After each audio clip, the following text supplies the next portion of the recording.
Ini adalah slope, yang mana di lokasi proyek-proyek yang umum itu slope itu dia berada di dalam muka tanah atau berada di dalam galian tanah, ya, tanah existing digali, kemudian slope ini dimasukkan di dalamnya. Namun kini tidak, bahkan slope ini itu naik kisaran 1,5 meter dari tanah asli, ya, dari sisi kiri ke sisi kanan itu ada di 6 meter sahabat PU, dan ke belakangnya ini ada di 15 meter sahabat PU. Dan rencananya nanti di lokasi proyek ini mau dibikin kos-kosan, ya. Ini bagus banget nih buat inspirasi para sahabat PU yang mungkin mau bikin kos-kosan di lahan ukuran 6 kali 15 meter, ya. Di sini peta-peta kamarnya sudah mulai dapat kita lihat, ya. Ini ada kamar 1.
Halo sahabat PU, kembali di channel Nugroho PU.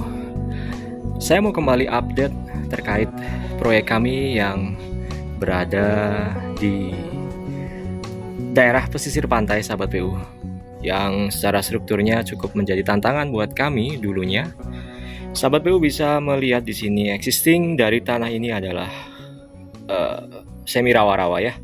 Jadi ada beberapa lokasi existing yang memang rawa sahabat PU karena digenangi oleh air, ya, dan ditumbuhi oleh tumbuhan-tumbuhan air sahabat PU seperti ini, ya. Namun di area depan tadi masih ada terlihat muka tanahnya dan sudah ada peninggian tanggul di bagian depan. Nah, lokasi terkini proyek ini kami hentikan di proses slope atau pada tahapan slope sahabat PU, ya. Ini adalah slope, yang mana di lokasi proyek-proyek yang umum itu slope itu dia berada di dalam muka tanah atau berada di dalam galian tanah, ya, tanah existing digali, kemudian slope ini dimasukkan di dalamnya. Namun kini tidak, bahkan slope ini itu naik kisaran 1,5 meter dari tanah asli.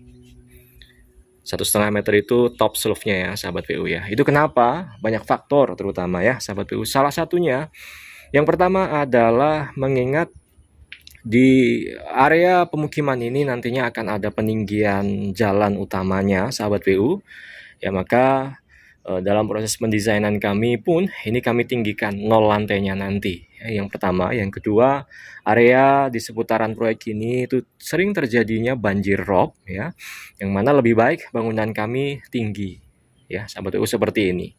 Ya, walaupun slope-nya berada di atas, namun untuk pondasinya itu berada di bawah sahabat PU. Misalnya ini, ya.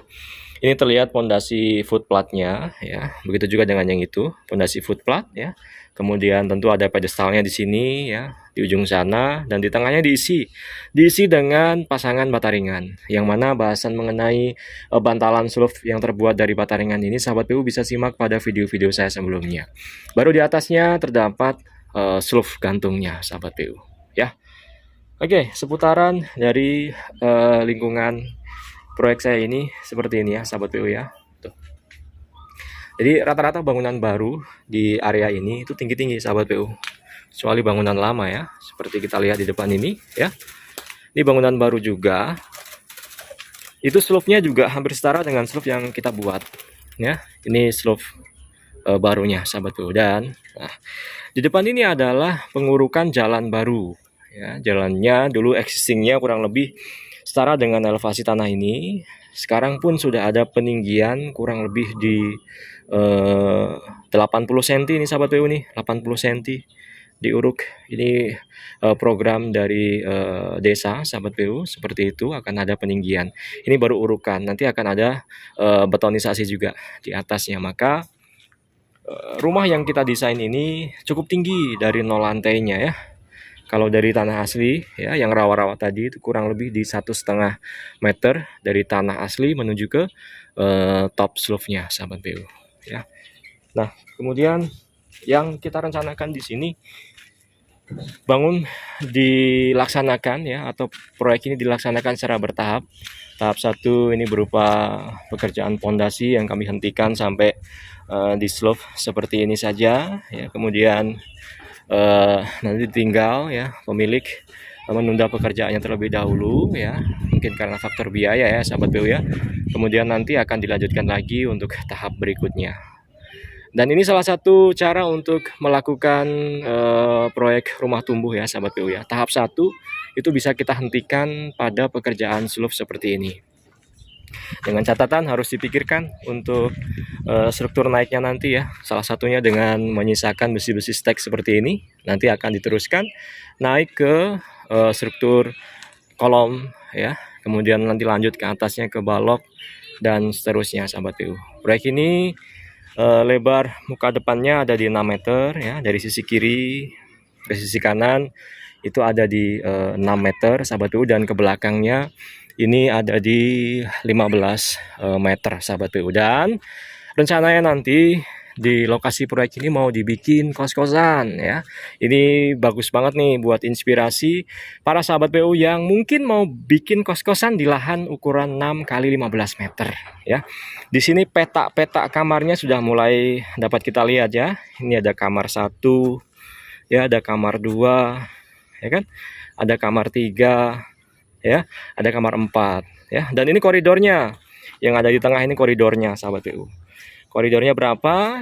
Koridornya ini kami desain bisa dilalu-lalangi oleh 2 orang secara bersimpangan, yang mana kalau 1 orang itu adalah standarnya di 60 cm, maka desain untuk bisa dilalu-lalangi oleh 2 orang maka 60 cm kali 2. Jadi koridornya ini lebarnya 120 cm ya. Dan ini kamar ke 5 ya, kamar ke 6, kamar ke 7, kamar ke 8. 8 kamar di lantai 1 sahabat PU. Kemudian di area ini nanti akan jadi tangga ya, makanya kami sisakan stekan-stekan besi di sini. Ini besi-besi 13 semua yang strukturnya tertumpu pada slope yang sudah saya bahas di awal tadi ya. Kemudian nanti di area ini mau jadi dapur ya. Makanya di sini sudah terinstal beberapa instalasi air kotor ya, pipa-pipa PVC ya. Kemudian nanti di sini akan kami buat kamar mandi. Ada 4 kamar mandi nanti sahabat PU. 1, 2, 3 dan 4. Yang mana di depannya langsung tembus dengan septic tanknya. Yang mana septic tanknya ini kami bikin secara konvensional ya. Tentu dengan 3 skat ya sahabat PU ya. Skat 1, skat 2 dan skat 3. Skat 3 berupa resapan ya. Skat 1, skat 2 ini adalah proses penguraian bakteri sahabat PU, seperti itu. Di sini dapat kita lihat banyak sekali stekan-stekan besi ya. Nanti rencananya kami mau bangun rumah kos 2 lantai nantinya sahabat PU. Jadi slope di sini didesain untuk rumah 2 lantai ya. Kolomnya ini juga didesain untuk kolom 2 lantai. Ini untuk pondasi pedestal ya. Itu pakai besi diameter 12, isinya 6 sahabat PU ya, seperti ini ya. Ini besi diameter 12 polos, dan ukurannya ini stekannya ini adalah 60 kali diameter sahabat PU, 60 kali 12 itu untuk panjang-panjangnya. Setelah ini mungkin dalam waktu dekat akan dilanjut lagi oleh pemilik. Nanti kita akan update progres di pembangunan rumah kos 2 lantai di daerah Jawa Tengah ini sahabat PU tepatnya ya. Dan di sini urukannya cukup banyak banget ya, karena dari tanah asli itu cukup tinggi ya. Ini urukannya ini berupa tanah padas sahabat PU ya. Kami datangkan beberapa dump truck dulunya dan kita langsir ke sini untuk membentuk 0 lantai yang sesuai dengan rencana kami. Kalau untuk rumah-rumah existing ya, ini ada di depan ini rumah lama tuh udah bener-bener rendah ya sahabat PU ya, dan yang ini udah rumah baru jadi itu cukup tinggi. Rata-rata yang bangun rumah baru di area ini memang tinggi-tinggi sahabat PU. Nah yang sebelah kita ini rumah lama ya, dan memang kalau mau bangun baru ya baiknya didesain tinggi menyesuaikan dengan kondisi lingkungan yang ada. Baik, terima kasih sahabat PU, semoga menginspirasi, tetap semangat membangun. Kita ketemu pada bahasan berikutnya. Terima kasih.